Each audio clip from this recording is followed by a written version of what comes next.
today, like, what are you controlled by? Is there anyone here who have been controlled by things before in their life? I was thinking along the lines of how, you know, like opinions really sway you, your decisions. Yep. You always got to think, what would everybody else do? I was definitely controlled by that, in a big way. Once inside the Boston Church of Christ, life becomes rapidly controlled. The intellectual, cultural and social life of members is guided by the church. Great point, that's a great point. Like many fundamentalist religions, the Boston Church of Christ fears the seductions of the flesh.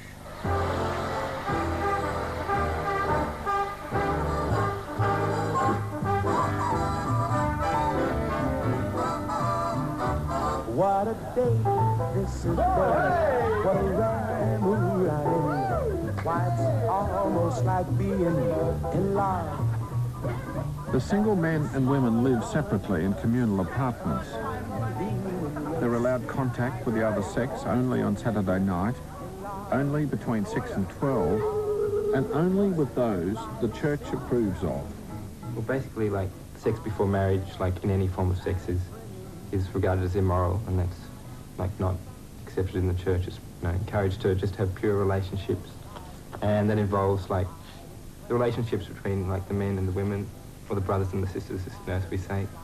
It's like we go on dates, you know, usually once a week on a Saturday night, and it's like going out with, like, two couples. It's preferred to go with, like, another couple, so it's not just, you know, one guy and one girl, like, by themselves. Would you date outsiders? No, it's not encouraged to date outsiders.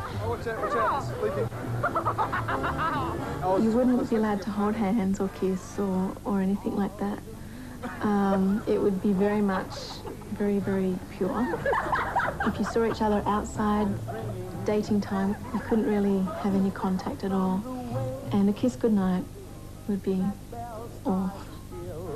I would swear I was hard, swear I was hard. It's almost like being in love.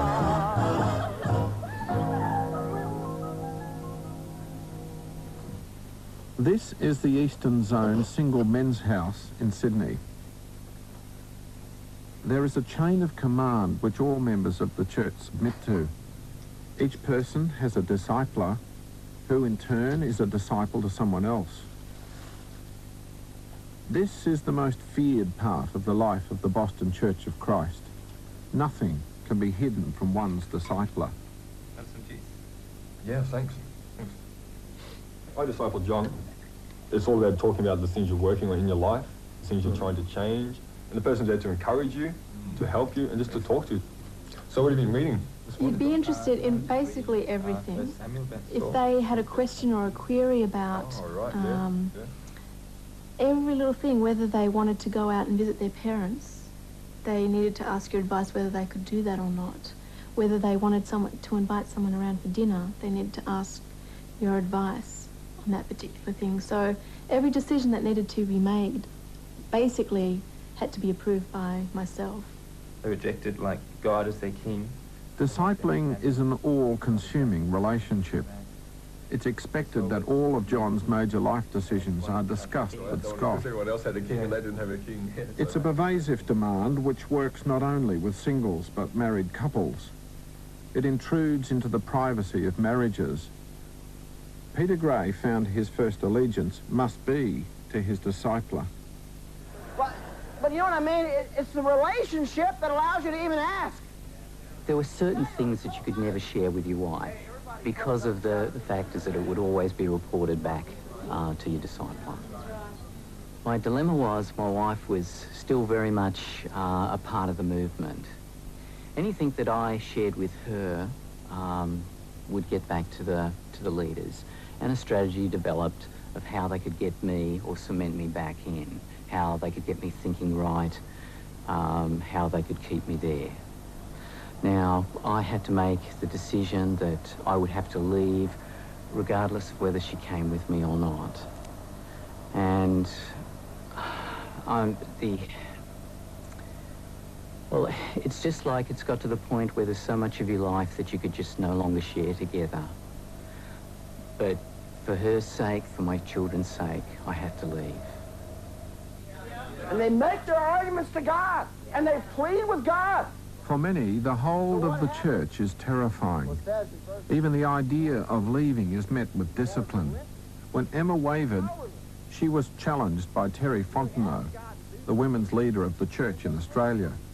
We're all sitting down. Terry was sitting on the seat above us, and another girl was sitting behind me, and we're sitting in a circle, and each person has a go at challenging your particular sin.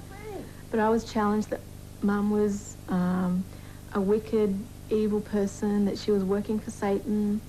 She used Bible scriptures. She said that, you know, the daughters will turn against their parents and their mothers. She said that's what, you know, needs to happen, that, you know, if I wasn't going to be committed, then I could just walk out the door right now and never see them again.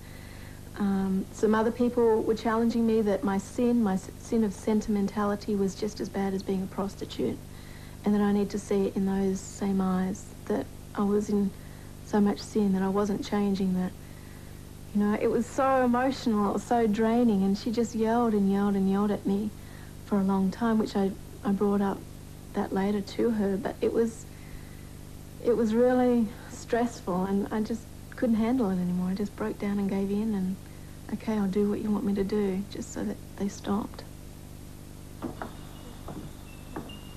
It was experiences such as this which led Emma's parents to look outside for help to get her out.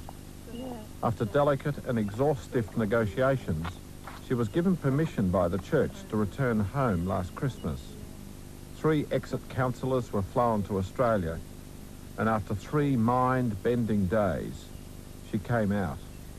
Well, first of all, I'd like to say if it cost twice as much, we would have done it. But it ended up costing us because we had a lot of pre-phone calls, a lot of organising this end to America, and then, of course, bringing 3 people out. It cost us around $27,000.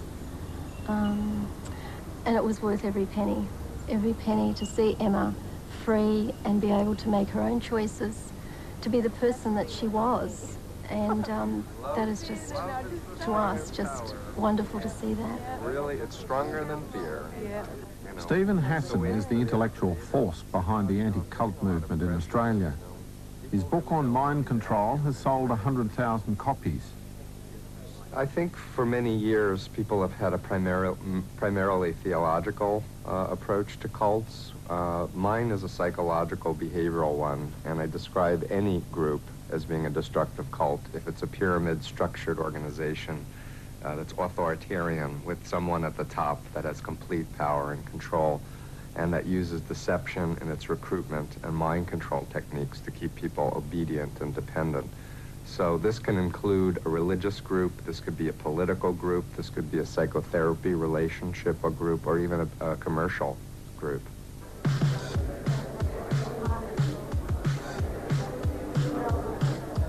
This is business training in the 90s.